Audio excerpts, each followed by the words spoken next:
So when you initially were coming to Nottingham, were you part of the David Ling recruitment process of getting people to Nottingham from Brampton? Yes, I was for sure. I had the absolute pleasure of playing with David Ling in Brampton, and yeah, there's definitely. It's funny. There's a few people who came from that organization straight to Nottingham, but a lot of times, especially when you're being recruited to Europe, a lot of the recruitment is done through trust in a player that's already been there, because they know the style of play in the elite league. They know the type of player that's going to fit in, and they also can give like a character reference, right? So for me, that was a huge thing, just to have Linger kind of vouch for me, because he was a little bit of a grizzled veteran. I don't know if he's played a few games of pro, so it was like so fun playing with him, and then to have him kind of also just vouch for me, and it was really nice. And then Corey kind of said, coming from Linger, he said some good things about you, and I think you can bring a lot to the team. So yeah, it was pretty cool. And then I make everyone who's had some kind of interaction with David Ling tell a David Ling story on this. So what's your favorite safe David Ling story that you can tell? Because from what I understand, there are many that people cannot tell. Well, I don't know how safe this is, but I mean, I'm retired, so I can say it. So More than fair. we were in Brampton, playing for Brampton, and we were stuck in Kansas City, down in the U.S. somewhere, and we had like 2 days off before a game, and we could it was a bit of a crapshoot down there to try to get like ice to like practice before a game, right? Like, oh, there was a circus in town or something. I was always just like shaking my head, laughing, like, okay, cool, don't practice because there's a circus in town. So I get a text from Linger like, oh, hey, do you want to go like for dinner in the lobby of the hotel or whatever? And I thought maybe there was going to be a bunch of guys there, but no, it's just me and Linger. And this was my very first year of pro or whatever. And so I went down to the lobby with Linger, and he's sitting there and we're about to order dinner, and he's having a beer, and I'm like, oh yeah, of course, like I'll order a beer too. Like, don't want to be that like rookie who's like, no, I'll have water, please. Plus, we don't play for like 2 days, right? Anyways, so next thing you know, Linger's ordering like tequila shots to this like table in the middle of like we're not hiding away at a restaurant, like we're in the hotel, and I've played about 7 games professional, and like me being me, I was just like, oh yeah, sure. Like, why wouldn't I have one? And then I just remember us having a few, and then of course, like I get caught with everything. So, so basically, like we're sitting there, and I do my like second tequila shot, and the coach just does a flyby through through the restaurant bar, and there's no one else in there. And then he just looks at us, and he looks at Linger, and he just kind of goes, like just one like that, and I was just like, oh, like Linger's like laughing just like he does, right? Like, oh, it made me laugh. I mean, nothing came of it, but it was just like definitely just something that I was like, hey, I gotta watch myself with this guy, because he's not afraid to mix it up a little bit. Then that's got you fearing that you're going to be playing on the fourth line all night when you actually get to play in the Oh, game. for sure. I mean, I couldn't sleep that night. I was like, oh God, like, and he wouldn't have cared, because he's like, I've played so many professional games that like, they're not gonna, and it was not like we were out till 2 a.m., but it was just the act, getting caught in the act. I was like, God, this did not need to happen. But I mean, when I look back at things like that in my career, like it makes me laugh, like I was glad those experiences happened, because those are some of the things, like just little instances like that with the teammate that you really like remember, when things are all said and done. Yeah. So what did David tell you about Nottingham and about the Elite League? Because before he told you about it, did you know anything about the Elite League? Well, I knew bits and pieces, because my dad played for the Fife Flyers. Back then, it was called the Heineken Premier League. Oh. He's told me, and he said that you got a warm case of Heineken after every game. So I was already sold on the league. No, I'm just kidding. But yeah. So my friend Chris Lawrence had played in Nottingham as well with Linger, and Chris and I, Larry, as everyone knows him, are really good buddies and live really close to each other here in Toronto. So, between Linger's stories of basically, think about this. I signed a pro contract in Brampton, and my first game was in Allen, Texas, which was 24 hours away. So Jesus. that's 24-hour bus ride. So the first thing he said was like, the bus trips in England are like, your longest one is, I believe, when we used to go to probably Dundee Mm. or somewhere in Scotland in about 8 hours, right? So I mean, 8 hours to me seemed like nothing, right? So that was great. And then he also told me about the MBA program, and so that was something like, I just graduated from University of Toronto and wanted to play pro, but that was an opportunity for me to also kind of further my education, and on a resume it kind of looks a little bit better being like, I was also pursuing my education when I was over there. So that was a huge thing. And then Larry and Ling had just told me about like the atmosphere of the rink in Nottingham, and how it's similar to like an AHL rink.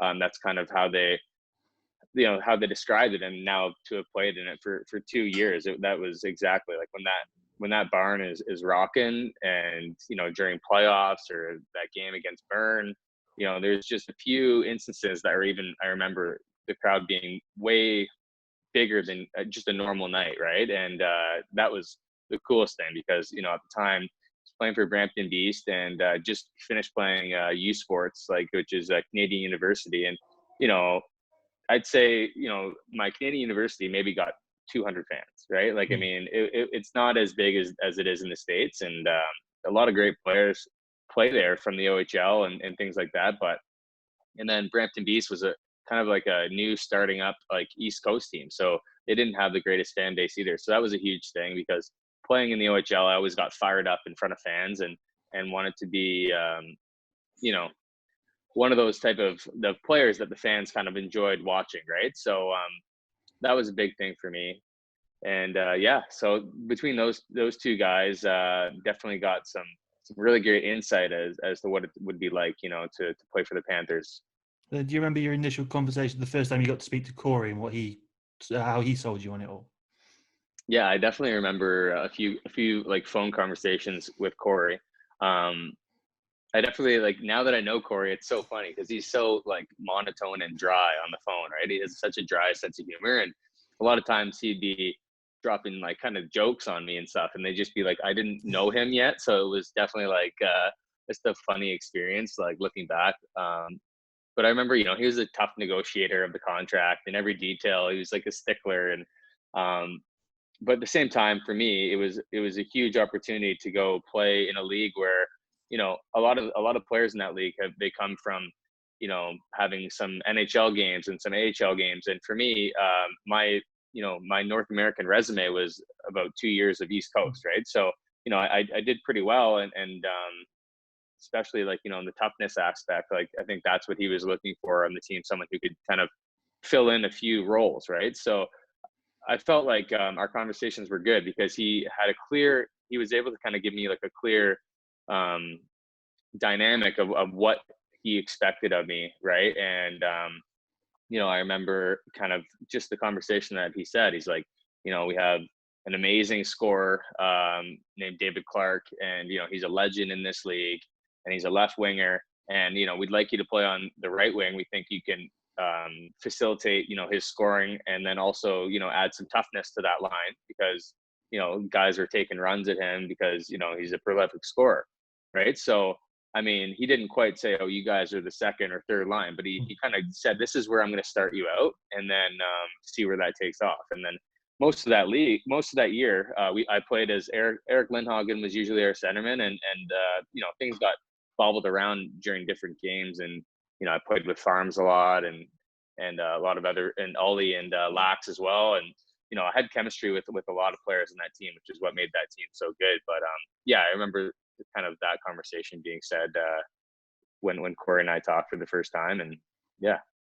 And how did you find Corey as a coach? Because from what you always hear is that he's a hockey nerd, but he's also like a real players coach as well. Like, people love playing for Corey Neilson.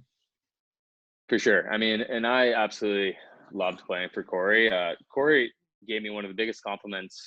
Like, I came in, and a lot of these guys on the team had like 5 to 10 years pro experience, and I was a third year pro, and going into Nottingham, and he recognized something in me right away, and he gave me the opportunity to wear an assistant captain A on my jersey, and that was a huge compliment and a big boost of confidence for me.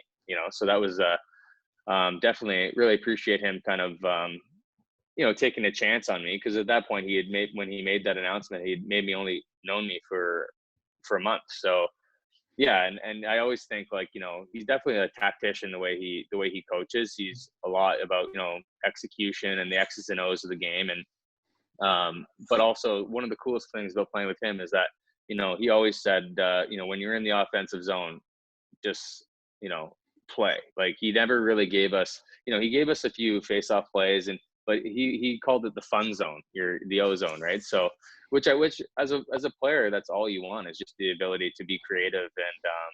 And I think it definitely was a huge help for us, just to kind of have that confidence in us. And yeah, it definitely, my memories of playing with Corey are really great. Yeah, he's a great coach. And then when you finally get to Nottingham, you've heard the stories from Corey, from David Ling, from Chris Lawrence. You get to see the arena for the first time and the facilities and things. What goes through your head at that point?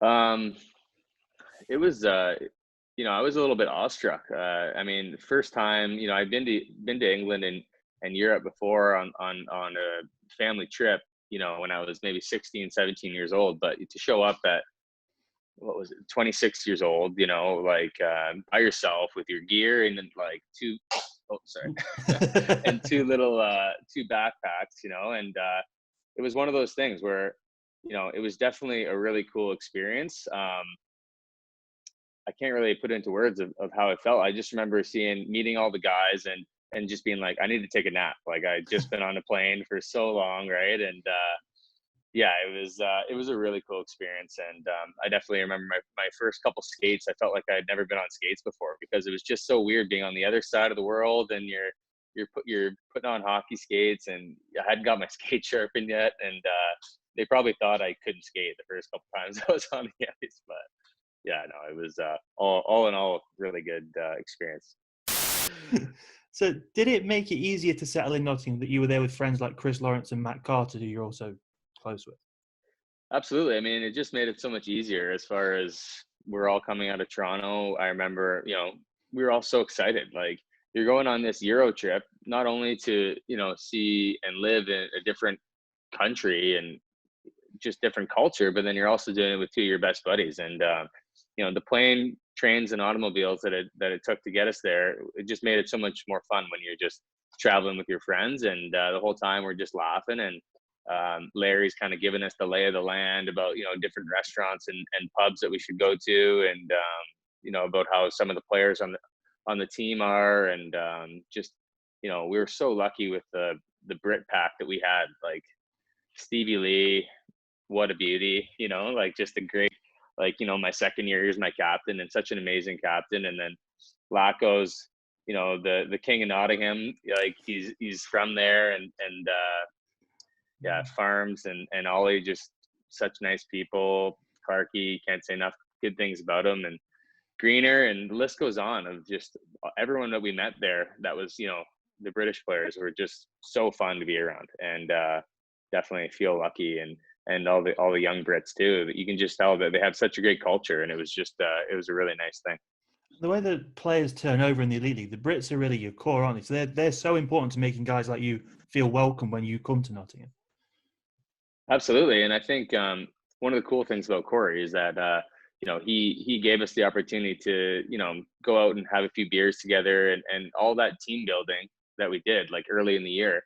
I mean, we came out absolutely, like, just out of the gate hot that year. Like, we had a great start, and a lot of it was because in August we were working really hard on the ice, but we were also doing going to bowling and doing a lot of, like, silly things that looking back, like, what we were actually doing was, like, breaking down the barriers of these strangers who you've just met, and then becoming friends, right? And it's one of those things. And by the end of the year, you go from being someone's friend to feeling like they're your brother, because you've just spent so much time. And especially when you accomplish a goal like the Continental Cup together, it just brings everyone closer, right? I mean, that was a number of us have mentioned this, but we still have a group chat today that, like, goes on, and that's the only team a few other teams I keep in touch with, a few players, but that's the only group chat that still I mean, I'll tell you, there are not too many intelligent comments going through that group chat, but it's still really fun, you know?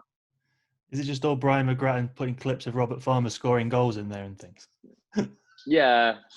And Larry just taking people out, and we call him the human weapon, and the rest of the stuff I can't really mention on the podcast.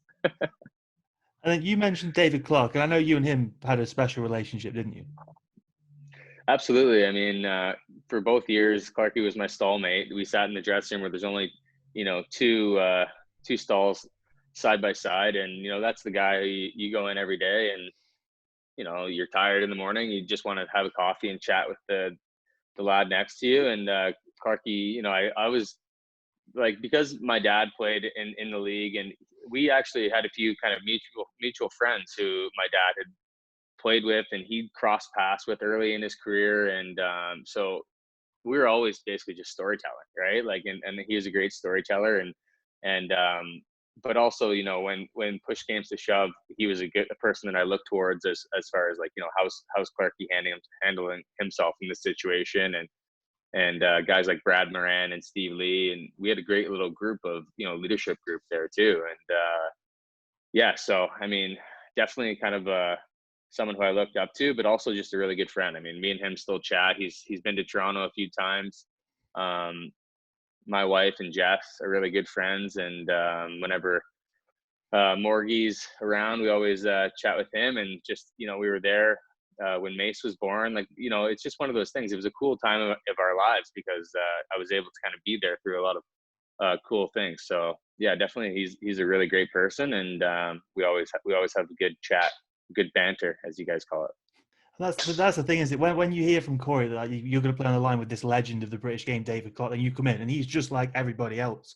He's one of the guys. He won't do anything that you're not asked to do, kind of thing.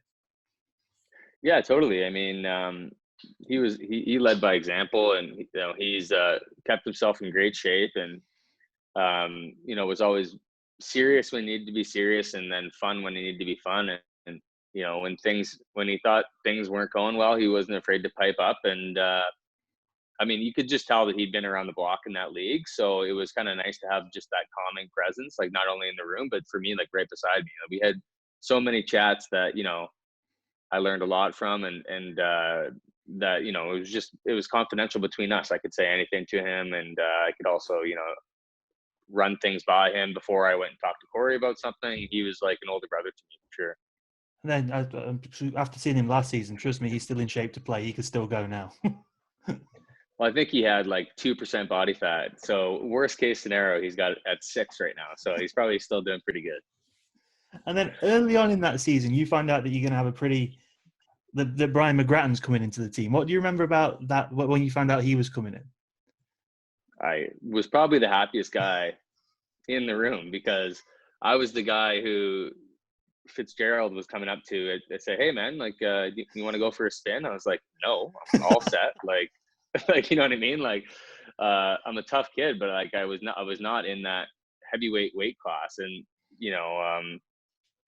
it was just, I mean, in that league, things have a tendency to escalate quite quickly.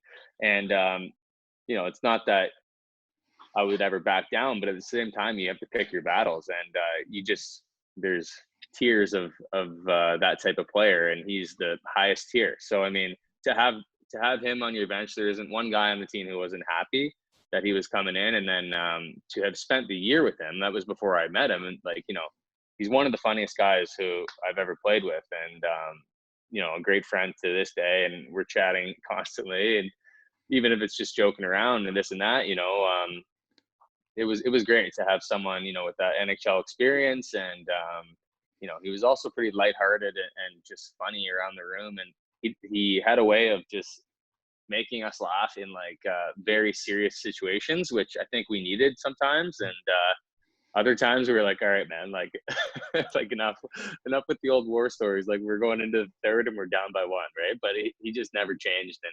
And yeah, it was fun. Like, I got to play on his line a few games, and that's when it was nice. Usually I'm the one coming in to help people, but I knew that he had my back no matter what. So yeah, it was definitely a cool experience when I got the call, because those couple weeks before when I thought it was, just going to be me and Farms and Stevie Lee and a couple other guys who were going to have to deal with all the crazy guys in the league. That was a little bit scary, and it's probably the loneliest couple weeks out there. So we were happy when the reinforcements came in. That's for sure. And when you see him when he has one of his fights, you know, his fights they aren't the emotional ones like you have, where you guys his are the theatrical ones in the at centre ice where the circles. What goes through your mind when you're watching him go through all that?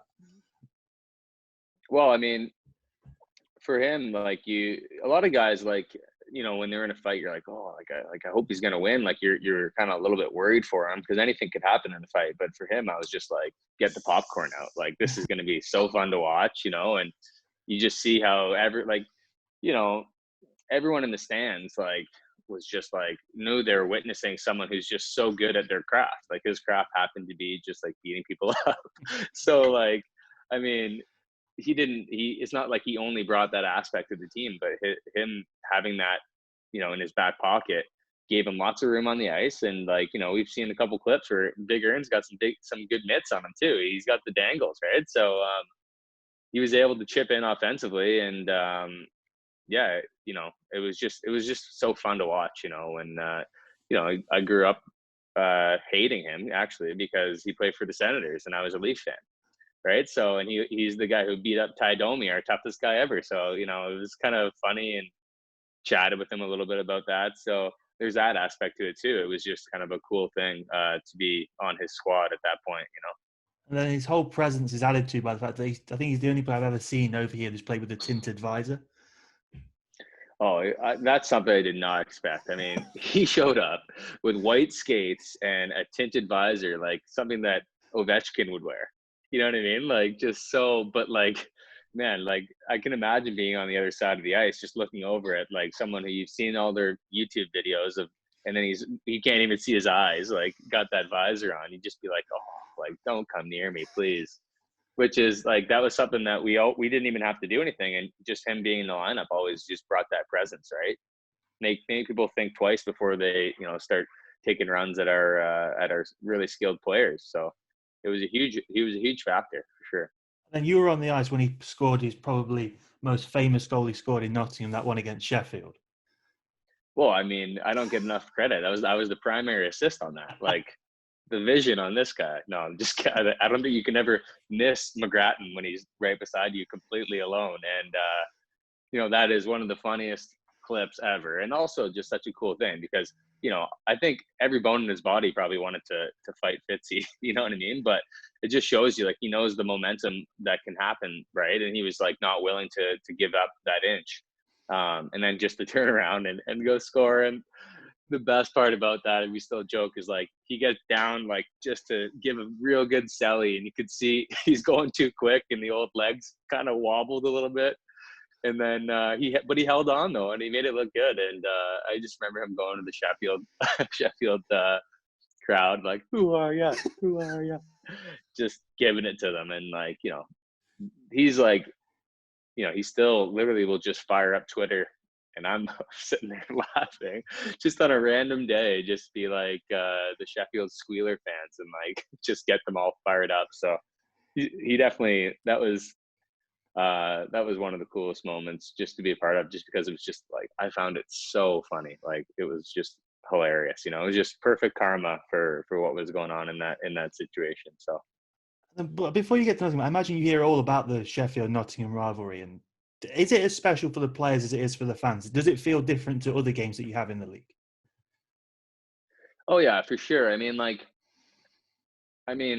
you don't have to tell me that. I mean, if you check my fight card, like most of them are against Sheffield because I would get up for those games, you know? Like I would and I remember guys coming in my second year, and that I had already lived through a year, and then kind of having to let them know, listen, like get ready. Like this is going to be a bit of a match here, you know, like with some high intensity. And like it was such a crazy, like our two arenas have so much momentum and energy between them, right? So like, you know, we've gone in there and got spanked, and it's just the worst feeling in the world when you're walking back to the dressing room. And then we've gone in there, like I remember my first year, the Christmas game there, we won, and it was Jason Williams' first game, and he scored the game-winning goal.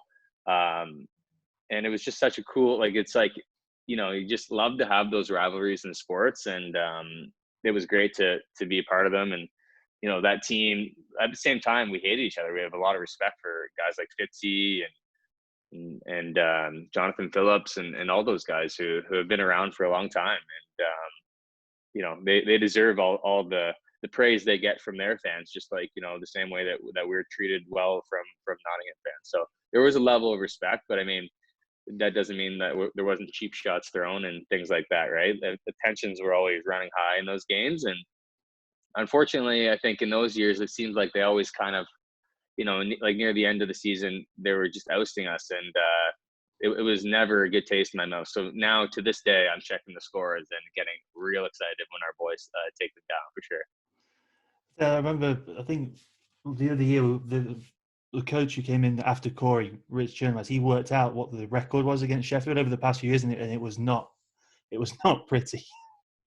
No, I mean, and trust me, we were the ones who wanted to win the most, and that's why we did beat them. And when we did, it was like, yes, like we deserved this, because a lot of the games, I swear, like we'd be up and it would just be, something happens, there's a breakdown, and boom, it's in the back of your net. And they always had high scoring teams, and a lot of times they would play into the fact that we'd be so hyped up and get in the penalty box. I mean, a couple referees were maybe throwing a few penalties their way. We won't go down that road, but it seemed like always when we were in Sheffield, like I'm killing about 6 penalties a night or even more, right? I mean, it is what it is, and there's a momentum that the fans bring, and I'm sure they could probably say the same thing about coming into Nottingham on occasion, although I don't know. And then you mentioned the Boxing Day games where Jason Williams made his debut and scored. Those Boxing Day games, they're even more different than the regular games throughout the rest of the season, because that's 2 barns that are packed back to back. For sure. I mean, it's a tough game to play as a player, because you're spending time with your family as well over those 2 days off that you get, and just like it's like you're not in your normal routine, right? Like you're not getting that game day skate. Usually you're just getting on the bus and going to play a game, and it's tough. It usually would take like a couple shifts to get your legs under you, because you feel like you're just stuffed with all the turkey and stuff you've been eating the night before, right? But there was a sense of you were going in, like when I did a home and away, and I remember, like, for me going to Sheffield, it was like, okay, we're going back to work, and everyone else is having a great time, and this is their time off, and they're enjoying their holidays. And for us, like, people don't think of hockey all the time as work, and now that I'm a working man, I kind of I understand that, because like those are most fun days of your life. But yeah, no, it was it's tough to kind of snap yourself back into game mode when you're kind of coming off a couple days of leisurely activities. And then when you're playing all these high octane games as well, you've got to manage in the Continental Cup schedule as well. Was that tough to add those 3 sets of weekends into there on top of everything you're already playing? Yeah, I definitely think it was tough, because the Continental Cup was something like we wanted that from day one. Like we treated that thing like it was like we wanted to make history, So anytime you'd have like a leading up towards that weekend, it was almost like a psychological, like you knew it was in the back of your mind, right? And when you're like coming from North America, our regular seasons is like, as long as we're in the top 8, hopefully we get in the top 4, and then the playoffs is what matters. But it was really hard for me that first year of adjustment, being like, okay, like every single regular season game matters just as much as the other one, because that's the champion of the league, right? So it's still frustrating, like some of the games that we threw away, in that mix of like having that Continental Cup tournament, because I feel like as soon as it was over and we'd won, we were looking back at our schedule and our record, and we were like, we're a better team than what's showing right now. So that was kind of a frustrating thing, but I definitely wouldn't give it away, because looking back, the Continental Cup was one of the only trophies I ever won playing professional, and it's a meaningful accomplishment to me, for sure. I think it's a legacy kind of accomplishment as well, because the first British team to ever win a major European championship, you're always going to be part of that team. For sure. Yeah, and I think that just goes to show why we're all still close, because when you accomplish a goal like that as a team, it's just it's an amazing feeling, because there was so many times when guys were injured and playing with injuries, and you're kind of just grinding through the season, and then, just to have everything fall in place like that. I remember, like, Jeff Waugh was one of our best D, and he was out for that final leg of the tournament, and that was a huge blow to us. And yeah, Clarkey had an injury as well, but he was coaching, and yeah, it was just we definitely deserve all the accolades we got from that, and because I think it was an accomplishment that hasn't been done since. It's been a couple of years. I don't doubt that British team will win that again soon, because you can just see even the team that just played this season, they got so close. I was following along every game with that, and the British hockey is getting so much better, and it's so much more recognized throughout Europe and throughout the world now, that I don't doubt that it will happen again. But to be the first team to do that is something that they can't take away from us. So it's definitely a cool thing.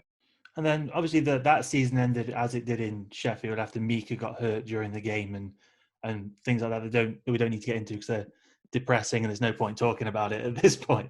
But is it that, I'm guessing it's that Continental Cup moment that's the standout from that year, or is there a moment, a goal or something that stands out fondly in your memory that's not in the Continental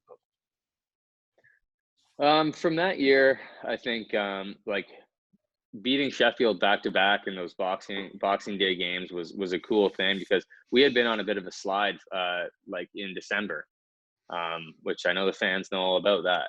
And and it was hard on us, because we knew we were such a good team, and it just happens, and teams go through streaks like that, right? And it's just frustrating that in the style of play, which is the footy bracket, where your regular season means so much, it was frustrating. And then having a guy like Jason Williams come in with a Stanley Cup ring on his finger and a great resume, and hey, he was an awesome guy. Like, we all loved him right away, and just to have that the little boost we needed, right?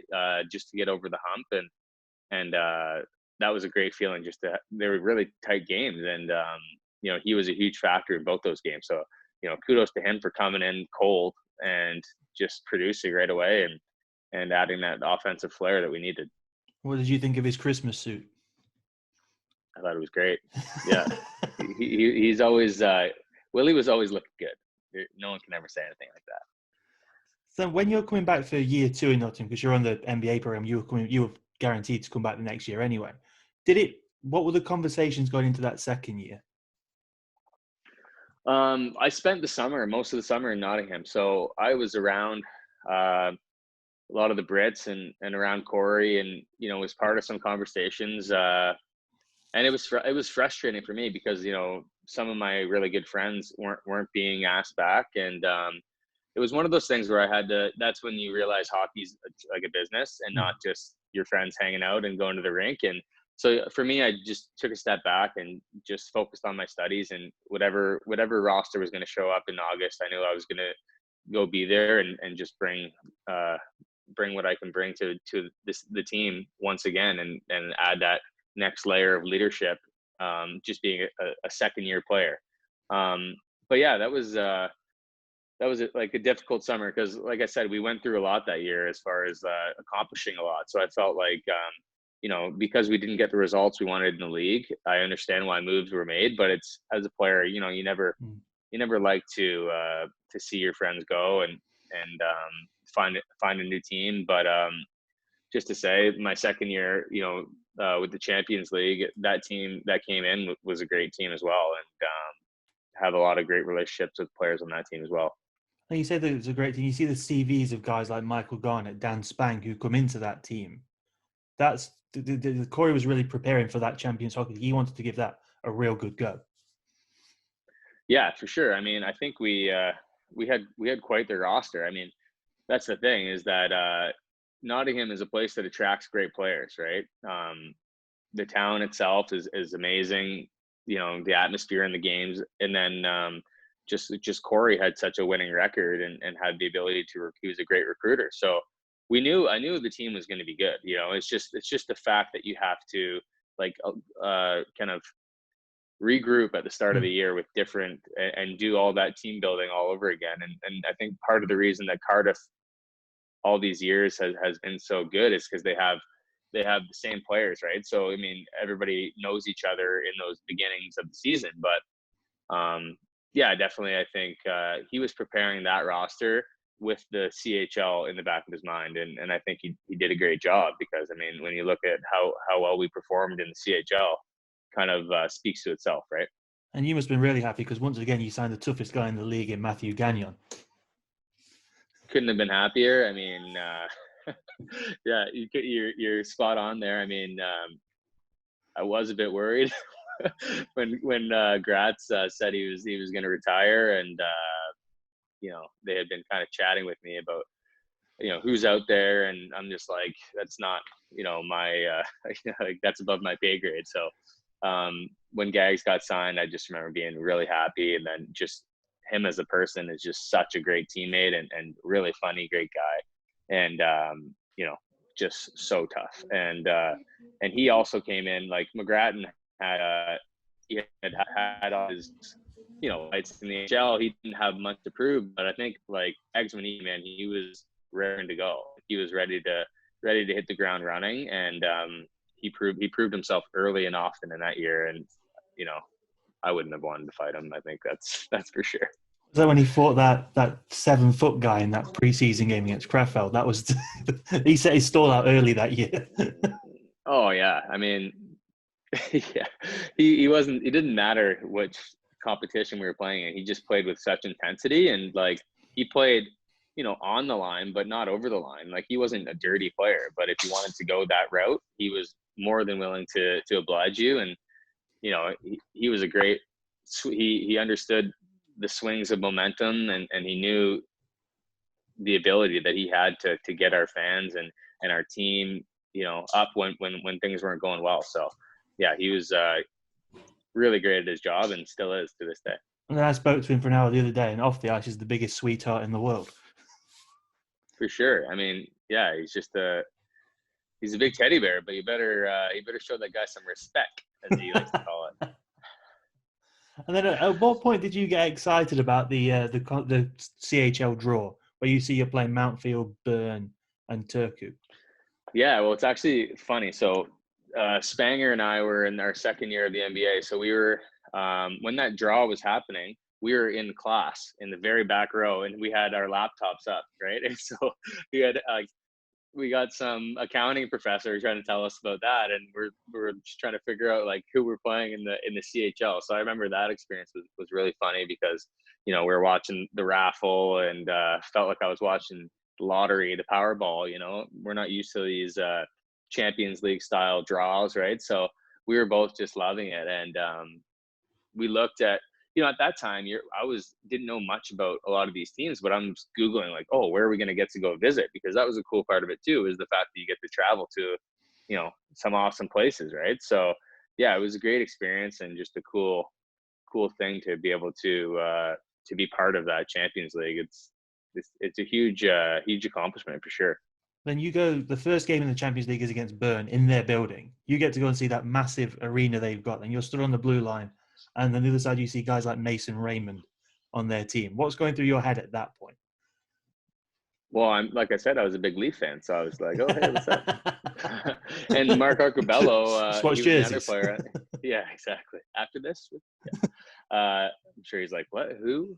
Anyways, I know Mark Arcobello as well played for the Marlies, and I'm not sure if he played with my brother, but like I knew of his name, and they had a great team. There's a lot of guys who I'd never heard of them before, and I was like Canadian guys, and I was like, guys are amazing, right? So I think definitely that first game felt like we were treading water. Like they exposed us in their own building, and it wasn't a blowout by any means, but it was like, you know, I was glad that game happened first, because I think it really showed us that we need to be a little bit more prepared, you know, for the other legs of the tournament, or the other matches in that first round robin. So yeah, it was a cool experience. And like Bern's such an unbelievable city. My first time traveling to Switzerland, and got to kind of just do some walking around. We weren't there for too long, but it was a great experience for sure. And then I remember when I was speaking to Gags the other day. He says that after it all settled down, after he'd had that game, you look back at the tape and you realize that they scored most of their goals on the power play in that game. And if you could maintain your discipline, he said then that's when he felt that the team knew that they could compete at that level if the discipline was there. For sure. I mean, when you looked at us 5-on-5, like we were able to basically defend against their team and all their like kind of high powered offense. It was more, once you get that team on the power play, they have so many weapons that it was just like, you know, you can do the exact penalty kill that you drew up and not make any mistakes. And good players are going to find a way to score on the power play, and they did that for sure. And then you go into you use that momentum from that first game, and you actually win in Mountfield, become the first British team to. So you're part of another British team that set a record in Europe as the first British team to win a road game in the CHL. What do you remember about that game in Mountfield? Oh, we went into that game like we were like a pack of wolves. Like these Mountfield players were looking at us and their eyes were like this because we were like fired up for that game because we had heard a lot of like kind of speculation that they were going to sit out their top guys. They weren't respecting us as a team, and we knew the squad had. So also we were just like try to run them through the boards, right? Like we had a lot of huge hits that game, but we were able to keep ourselves disciplined where we kept it within the rules of the game. But we just really like showed our force and showed our power in that game. And then there's so many great goals. I think Josh Shalla scored a couple really really nice goals in that game. So it had a little bit of everything, and that's what our team had in both years was the ability to, like, if you want to play one style, we can play that, and then if you want to play another one, highly offensive, we could kind of stand in there with anyone as well. So that was a huge confidence boost for us too, and yeah, it was really really fun. And the CHL comes back to Nottingham, and I remember the atmosphere in those games was absolutely incredible. And I imagine playing in it must have been just next level stuff. For sure. I mean, I just remember like that was my first time because the year before it was really brutal. Like we didn't get to play like playoff weekend, right? So it was in Nottingham, so I think I went on a trip or something. Like I'm not sticking around. Like, you know what I mean? I want to be here when it means something. So, but before that game, there was a buzz. Like when I'm walking home from morning skate, I remember seeing Panthers fans like already out in the town wearing jerseys, and people were recognizing me, giving high fives. Like there was a buzz in the because people knew how big of a deal it was that we were going to host one of these high quality teams. So it was a cool experience, and yeah, one that I absolutely will never forget for sure. And Jan Servais scores that overtime winner against Mountfield. And then comes probably the game that everyone remembers the most is the one against Bern. And I remember that game well. we'll get to that in about 2 minutes. So they've beat you at their building. What do you remember? What were the conversations going into that game against Bern? Was it, if we stay disciplined, we can take these guys?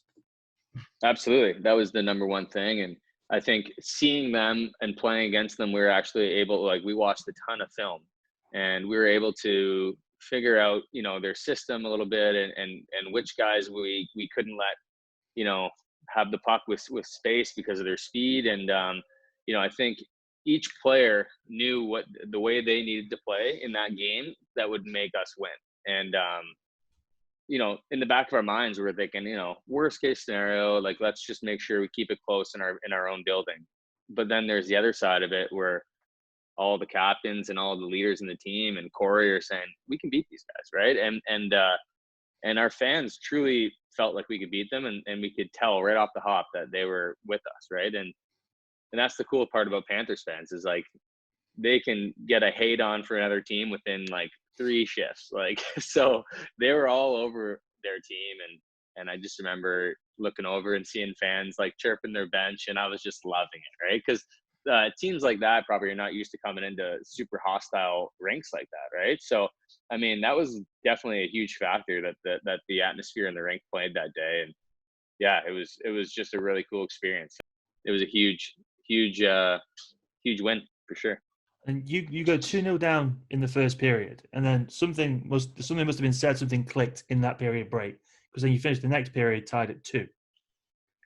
Yeah, well, I remember, their first goal was on their power play again.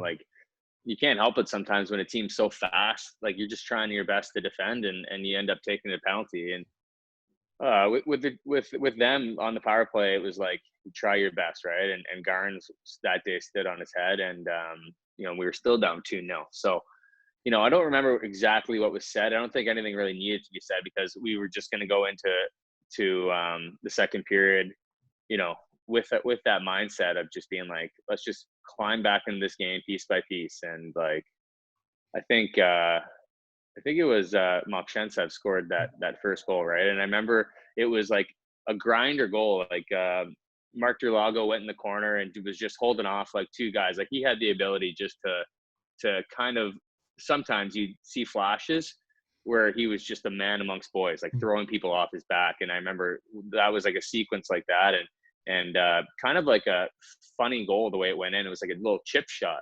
It's actually pretty cheeky, and it was that was just the moment like where we're like, okay, like now we can kind of get into this game, and now we have the confidence, and that was a huge momentum shift for sure.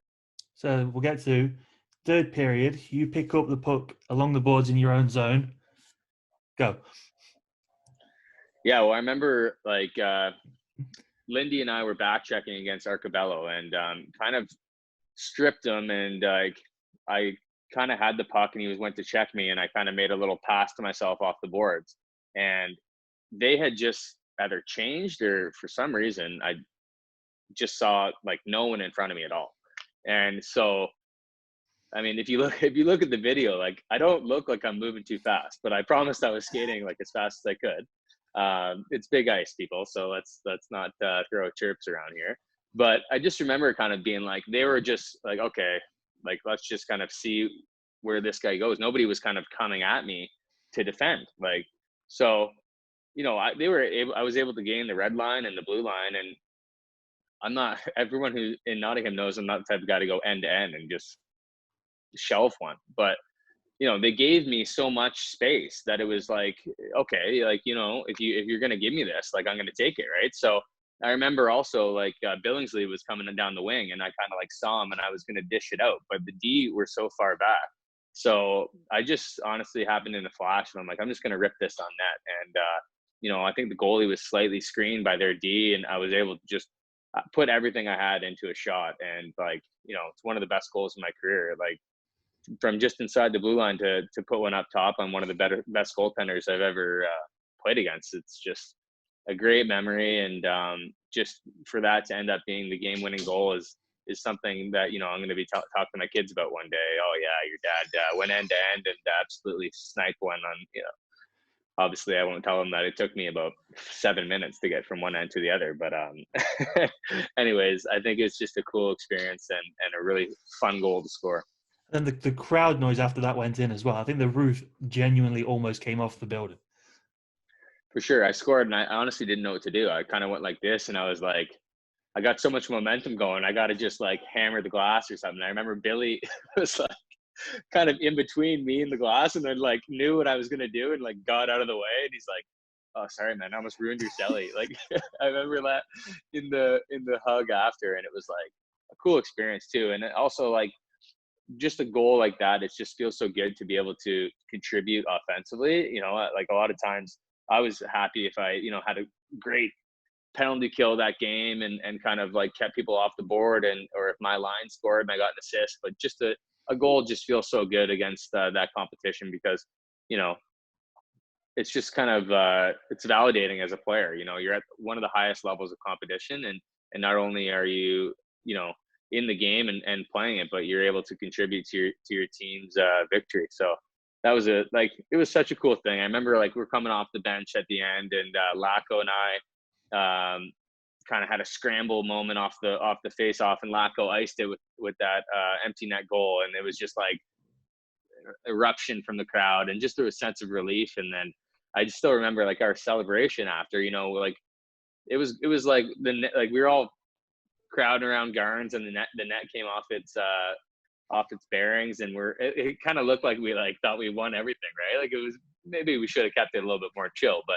it was an authentic moment because we were so excited. And I think it was a huge shock to all the teams in Europe. Like, look at this British team in here, and they're not just rolling over for anyone, and they're here to play, right? I mean, it was there wasn't. They can say whatever they want, but we won that. We won that round robin division, and nobody can take that away from you either. It's like, it is what it is. Like, they had their chance to beat us in our home barn, and they didn't do it. So yeah, it was a cool experience. And with no disrespect to teams like Milton Keynes and Guildford sort of thing, was it difficult going from the Champions League games to then going into games against that kind of opposition in the regular season? Yeah, like, I mean, that's the thing about the elite league, is that there's no easy games. There really isn't. Like you go up to Scotland, and at that time the Capitals were in the league, and every single time we went into that rink, it felt like it was like you're playing like they would come up for that game, because when you play for Nottingham, every team is wanting to knock you off, right? Like, every team has a chip on their shoulder. And so yeah, I think there was a bit of an adjustment as far as, like, maybe we're the favorites in the game as opposed to being the underdog. But I learned that early in my first year, that there's no nights off. There's no, oh, this is point night, boys, let's run up the score. Like, that never happened. Like every that's such a it's a really close league, and every year you see the standings, and there's always a few surprises, right? Teams that maybe you thought were going to be like lower in the standings are having great seasons, and it's a kudos to the way the league is really going, and now being retired, like, I speak to a lot of young players about it, and they're all just raring to get over and try to get into that league, right? So, I mean, I really do think, like, our team through the Continental Cup and that Champions League really paved the way for our league to be recognized internationally with a little bit more respect. They're always recognized, but I think there was a little bit, like, we got some great players and good coaching and good fans and great arenas, and definitely they need to be taken seriously, right? So then you go into that game against Turku. If you win, you're getting through to the next round and setting, once again, more European history as a member of the Panthers. What do you remember about that game against Turku at home? That game, I just remember Turkey being, like, really strong. Like, they had so many, like, really strong, fast checking players. Like, it was really it was a true feeling of what it's like to play in that Finnish league, because they were like right there with us as far as physicality, right? Like, we were always able to kind of try to bully other teams by, throwing lots of hits and being physical. And that was just a war, like an absolute war. And, but to our credit, we played that game exactly the way we drew it up, right? Like, we really executed Corey's plan, and it was a great feeling to come out on top, for sure. It must be the mental side of it as well. When you win that game, you qualify for the next round of the CHL. You set history. It must be so strange to feel like you've accomplished something so big so early in the season. Yeah, it was. Like, I mean, definitely, it's funny because, like, a regular season without any of that is full of peaks and valleys. But for us, I think our peaks and our valleys were so much larger in a negative way too, because we had all this success, right? So you're just expected to come, but also, if you think about the adrenaline that's in, like, a CHL game, you maybe wouldn't get that same adrenaline in your normal league. And it's just natural. Like, you can trust me, like, we all tried to get up for every single game as if it was the Stanley Cup Finals. But when you're a professional hockey player and you play almost 80 games a year, trust me, it's not so easy to kind of get yourself to where you need to be in that respect. But I definitely think, like, just because, we had a little bit of a downswing after, I think part of it is because you're playing on a level where you're playing a lot more skilled and fast teams, and then you get back into the elite league, and you're back at, it's a different style of game. It's harder and rougher, and there's more kind of like swings in the game. So it was a tough adjustment, for sure. I would agree with that. Then you go into that, you qualify for the next round, then you get to play Zurich, who are one of the biggest powerhouses in European ice hockey. And they got a guy like Kevin Klein on the blue line. You go into their rink and you give them a really good game. Yeah, for sure. I remember like lining up against Kevin Kline, and his like jaw looked like it had more muscles than my entire body. I was like, oh, not good. And then, you know, like you said, we gave it like we put everything into that game, but it really like they had an amazing team. Like at that point, you know, I could kind of feel I was like, you know, we're gonna have to pull off like an upset here, right? Like in this next game, and I think every single guy in the team put everything into those two games, and yeah, I just remember like, you know, I remember I hit someone in Zurich, and like there's a video of it, and the guy flips into the bench, right, and like I was like, oh, it's so cool. And then like the next shift, I like their biggest guy just smoked me. I was like, okay, like we're against the team that has everything that we have, and then they have players who played in the NHL and are just dangling everyone. Like it was a true feeling of like, you know, some of the goals they scored, I was like, wow, it's the nicest wraparound I've ever seen. You know what I mean? Like it was a like part of it was like you had a feeling. I wouldn't say that we were outclassed, but I mean they definitely had a skill level that maybe only a number of our players had that skill level. Um, but I definitely think like as a team, it was a huge kudos to us because we never got down or let them run up the score. We had so much pride in our team and what we'd done. So it was a cool experience to kind of play a team like that. And it was like just to say like, you know, they beat us 2 games, and but neither of one of those games was would they have thought they got off with an easy win, right? So And that second one where they came into Nottingham, they won 3-0. But after they'd won, the whole crowd, no one left. And you all got that standing ovation. That must have meant so much to you for all the effort you put in throughout that oh, CHL for run. sure. I mean, that was emotional. Like kind of because really like it tied everything in as far as being one of the only players, like import players, who, you know, I think it was me, Dan Spang, and Eric Lindhagen who had played both those seasons, right? So, I mean, for us, like we've been through the entire process with all the Brits and Corey and yeah, it was a emotional experience, and I thought Corey got such a great round of applause from the fans, and you know they're chanting his name, and he deserved all that because you know he put a ton of effort and a lot of thought into you know all the tactics and every game, and we were well prepared, and that's why we did so well because we didn't go into anything blind, and yeah, he deserved every you know round of applause that he was getting that night. And you mentioned Eric Lindhagen. He's another guy who you had a special relationship with, isn't he? Yeah, yeah. Me and Lindy had a bit of a bromance on the ice for sure. People used to used to like take pictures of us on Twitter and like post it because we'd like stretch together like before periods and stuff. But Lindy's just like such a good guy, and like he's the ultimate teammate because he was like an amazing centerman and winger. But then we'd have an injury and be like, all right, Lindy, go back on D, bud, and be like, just go down there, like never complain about anything, and like sometimes I'd be like, Lindy, like go talk to Corey. Like I want you back at center on my line, right? But it just shows you the type of player he is, and like he's so skilled and fast, and his hockey IQ is so high. Like he could play until his legs fall off, and I hope he does because I love watching Lindy highlights to this day. It's the hair flowing out the back of his helmet that's the best part. Oh, just luscious flow, and yeah, if he ever cuts it, I will be very upset. I'll tell you that for free. And then you get to that December period, which I can't imagine what you guys must have been going through in that December, where it would seem like everything was going against you at that point. After the Yeah, CHL highs, and then everything yeah, just seems to go wrong. it wasn't a great period of time, and it was frustrating. I can't really, you know, none of us had the answer for what was happening, and I think that was, you know, why it went on maybe a little longer. And you know, it was tough. We had some changes in personnel, and it's just a frustrating kind of period of games. But teams generally kind of need to go through that sometimes.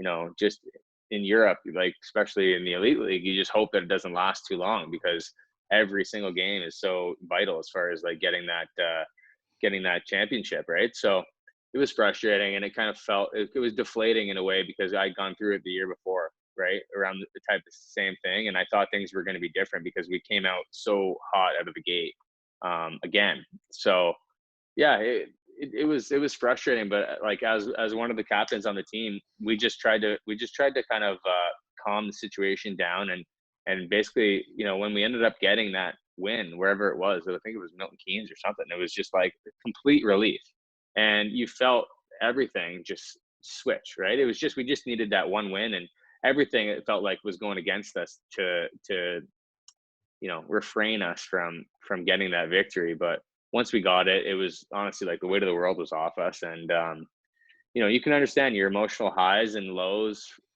because when we lost to Zurich, like that was a serious like low, even though it would have been everyone talks now, like once you're looking back, in retrospect, you say, oh, it was a great experience, but at the time it was devastating. We wanted to keep going and keep the dream alive, and keep paving the way as far as British hockey.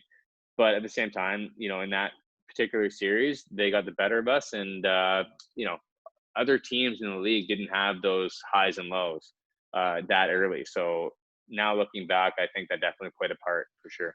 One of the strange things about that year was that I think that was one of the years where Cardiff won the league, but you always seem to have their number when they came to Nottingham. It'd always be a 6-4, a 7-3. You'd always have the advantage over them when they came into our building. Yeah, I think definitely like I mean, it was the same thing I said about Nottingham going into another team's building. Like we had that feeling when they were coming in. Like we respected them as the defending champions, and we had our plan to execution, and we tried to, we knew what it would take to beat them, and it was going to take every single guy like bringing their best on that night. Yeah, and I just think like a huge part of it is just our fans were like, they were always extra vocal on those nights when they needed us, and they were responding really well to us. They could tell that we were throwing our body around, and not afraid to mix it up with anyone on their team. And then our top guys, our top scorers, seemed to always be able to rise to the occasion in those games for sure. And you had that kind of strange experience as the season get towards the playoffs, where it's announced that that's going to be Corey's last year in Nottingham, and it's a testament to him that, and to you guys as well, that you all bought in to try and send him off the best way you could, because it would have been easy for players at that point to be like, oh, he's not going to be around next year, there's no point now. You all kind of bought in around that, didn't you? Yeah, it was a strange time. Just to be honest, it was just like, it was frustrating, because I had felt personally that like I owed Corey a lot, right? I mean, he brought me in and gave me this amazing chapter of my career, and to realize that he wasn't gonna be there, I know, and when you go into Nottingham, I think like a lot of the times you sit with a guy like Latko and you're having a pint and you're just talking like about oh, what happened, like I remember being like, what was Corey like when he played, right? And like just going through stories. And so being close with Corey and his family, at that point I felt for him, and I felt happy though that he was able to just kind of look past it and say, listen, okay, this chapter's coming to a close. He'd been there for a long time, and it really took him to be the bigger person in the situation, or a big person in the situation, and just say, you know what, I'm going to finish out what I've started here. And then once that kind of announcement was made and he addressed it, it wasn't a lingering thing like maybe people would think. Like it was kind of like, okay, that's unfortunate, but like we got a job to do, and he was the first person advocating for that. So it made it easier on us that he addressed it so like straight on. And yeah, it was it wasn't exactly what you'd want to hear, as like any disruption during the year is probably you could do without, but when you're a professional hockey player, you deal with whatever kind of comes towards you. And in that case, I think that Corey handled that really well, and so did our team. And that team had one more moment of magic in it in that playoff quarterfinal against Belfast. Yeah, definitely. I mean, it was a great experience for me. I had such huge butterflies in that game, because coming off the devastation of what happened, like we said, we won't go into what happened with Mika, and the loss we had in Sheffield, the same tournament, or the same quarterfinals the year before. But also Belfast was like such a good team that year, right? Like they were by far, like at some points, the favorites to win the league, and they had an amazing roster. And I have a ton of respect for Adam Keefe, um, having played against them, and I knew they were going to come to play. And but it was our time to get that win. I really felt like that. Like it was the players in that room kind of just said, no, we're taking this in our own hands, and we're gonna take these guys down. And it was a really hard fought like battle. And I think yeah, it was awesome, and just such a cool feeling to be like, yes, like I'm gonna make it to this playoff weekend. I don't have to go on a trip to get out of town anymore, So yeah, it was awesome. And when you get to that playoff weekend and you've got all the different pockets of fans all over the arena, what were your what's your memories of just the experience of the weekend itself? Oh, I was so fired up. Like, I mean, I just remember, like, I lived in the city center, so everywhere I walked to go get some food and this and that, you just see like different waves of fans. And even the fact that they added stadium seats into the back of the arena to get more fans in, like you just knew it was going to be packed in there. So it was a really cool experience. Like I really soaked it in. I feel like I didn't just blink and it was over. Like I really enjoyed that whole experience. And I mean, it's really unfortunate losing to Sheffield the way we did in that playoff weekend. But I just remember like the feeling that I had scoring. I had scored a goal where Lindy kind of shot one off the pad and it came out to me, and it was a huge, like, I think it was the tying goal. And it was just like such a cool feeling, like just to see, because I remember I scored it and right where I finished up was like where our fans were. So it was just like, you can't describe the emotions that you're feeling there. You just like, it was just the coolest. Like I was just soaking it in and just felt great, like to get rewarded with a goal in such a big game. And like, talk about the highs and lows of hockey, right? Like, I mean, they get one late. Like I thought that was going to be the game winning goal. I think going back, that was 4-3, and then they tie it up. And then in an overtime in the playoffs with a 1-game elimination, anything could happen. And unfortunately they got the better of us. But I don't know. I look back on that as just an amazing experience. And yeah, nobody wants to play on that Sunday when you're playing the third and fourth match, right? Like both teams are like, oh God, like get me out of here. But we had something to play for because it was going to be Clarkie's last game. Um, you know, so that was the fun of it. And yes, it was great. Like, I mean, Fife was awesome too. They were so respectful of Clarkie. And I remember like we were trying to get him to score so bad. And this guy's like one of those guys who usually he can't miss a goal. And like that day, that goalie was just like playing so well. He could not score for the life of him. And then finally he stuffs one in like in the third period, I think it was.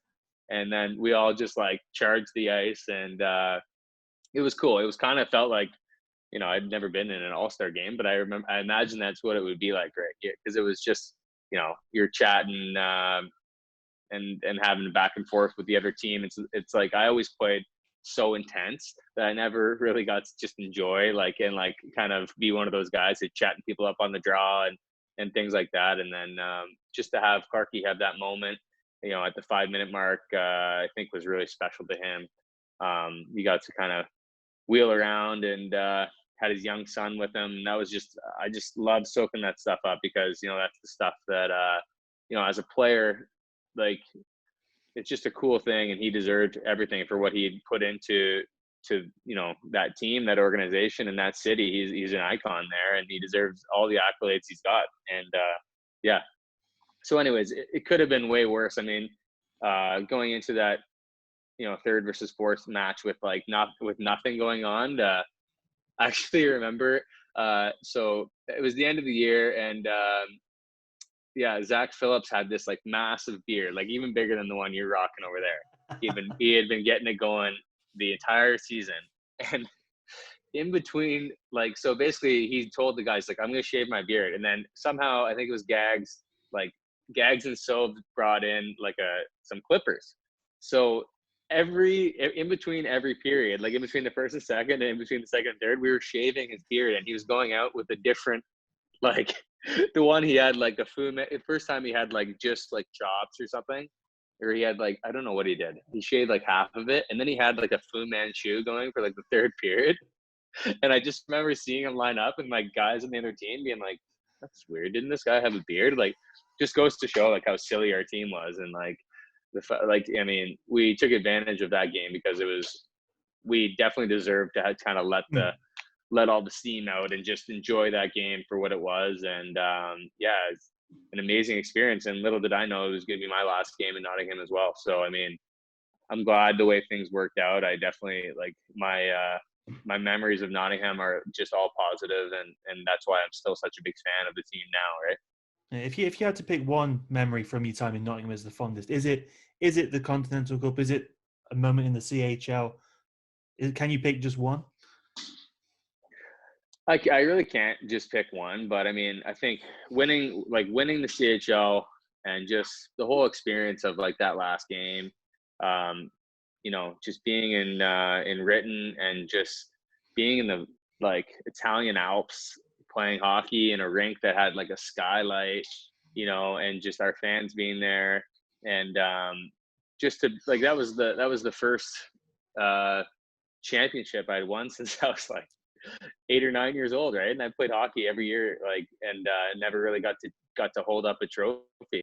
So for me, it was that something, you know, I'm really happy to have had that moment just to be like, you know, the last man standing, the last team standing at the end of that Continental Cup experience. So that's definitely something like, you know, just an amazing feeling. And one of my favorite like pictures is just that it's not even like a professional photo. It's just something that a fan took of me just like holding that beautiful silver plate, and I just can see the smile on my face, you know, just grinning ear to ear and just going. It kind of brings me back to that moment every time I see that.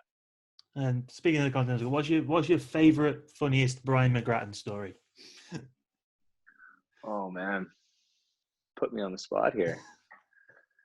Oh, like I think for me, like it's not really as much of a story, but it's just like what happened is like basically like Michelle McGrattan is like Brian's wife, and she's like a huge health guru, and like, you know, she's always getting him to eat like so well. And then she was living in Nottingham with her young son Gabe, and like you can see like he's starting to lose weight. He's like coming in with like abs in the room after a couple weeks, and then she went back for a little bit, and I remember like he was making me die laughing because we would always go to the Hungry Pumpkin deli after lunch, and this guy's just eating like endless amounts of pasta. Like he's just like mowing down. At night he's ordering in fish and chips from the chip shop, and it was just like it made me laugh so hard because I just like he was just like sending like a picture to Michelle of like him with like this massive plate of like chips and fish and chips, and I don't know, that just always made me laugh. That like, you know, as soon as she went home, his diet just went to crap. But no, that's just like a funny little thing. But we had a lot of like cool kind of lunches at the Hungry Pumpkin, and that's something that I kind of always remember. Just you know, talking with him. You know, it'd usually be me, him, Laco, Ollie, Schultz, Schultze, and Logan McMillan, and a couple other guys kind of popping in. We kind of just had our little lunch club after, and it was a cool experience to kind of have him be a part of that for sure. I imagine it's the closeness. You can tell by the way you talk how close that 16-17 team was. I imagine that's what that's part of the memories that you live with forever, is with those guys, and the fact that you still talk to each other all the time, as you say. Yeah, for sure. I mean, it's like I played on a lot of teams, and there's a lot of players who I had a great relationship with, but I just don't, you know, talk to as much anymore. If I was to see them on the street, it would be a different story. I'd be so happy to see them. But just the fact that everybody kind of goes out of their way to kind of keep the conversation going, even if it's just the stupidest conversation ever, it doesn't matter. But a lot of times it's just reminiscing about like funny things that happen. And actually, I thought of one McGrattan story that I can tell. We went into Edinburgh's rink, and we went in. So we basically went to Edinburgh's rink. So we're coming off the bus with our gear, and I guess there was like a men's league game before we had got there. So there's, you know, before we're going into our dress room to like unpack our stuff the day before, and let it dry because we had just played probably in Dundee or something. I remember we walked in and there was a guy, like, we just walked into the room not thinking of it, and there was a guy like just sitting naked in the shower. And McGrath was the first person to find him. He's like, check out this guy, Brown, or something like that. Like, kind of like just, and the guy standing there like, oh, like probably felt so embarrassed. And like, honestly, I couldn't help it. I was like crying, laughing. And like, we still talk about the shock of like, you know, you don't think that you're going to walk into a naked Scotsman in the shower, but hey, that's what happened. And that's just like one of the million great memories that I have from those times. Just little things like that just always stay with me for sure. Life in the Elite League is memorable. Oh, it's beautiful. Beautiful thing. Well, thank you so much for taking the time to do this. This has been awesome. Yeah, it's been great. I really appreciate it. And we'll continue to be a huge fan of the Nottingham Panthers. And yeah, thanks for having me on.